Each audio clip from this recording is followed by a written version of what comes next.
தேவைக்காக, நட்புக்காக யாரெல்லாம் அவரை நோக்கி கூப்பிடுகிறார்களோ, அவரை நோக்கி கூப்பிடுடைய முகங்கள் வெட்கப்படவில்லை, பிரகாசம் அடைகிறது என்று சொல்லப்படுகிறது.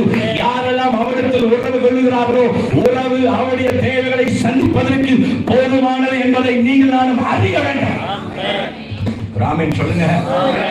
அதனாலதான் தேவைக்காக சோதரம் எலியா ஜெபித்தாலும் அந்த தேவைக்கு உள்ள ஒரு எலியாவுக்கும் கர்த்தருக்கும் எலியாவுக்கும் இருந்த அந்த உறவு இவர் சொல்ல பரலோகம் கேட்கிறது. இவர் சொல்ல பரலோகம் கேட்டு இவர் சொன்ன வார்த்தையை ஆனர் பண்ணுகிறது. இங்க வந்திருக்கிற ஊழியக்காரருடைய உங்களுடைய என்னுடைய வார்த்தையை பரலோகம் கனம் பண்ணதா.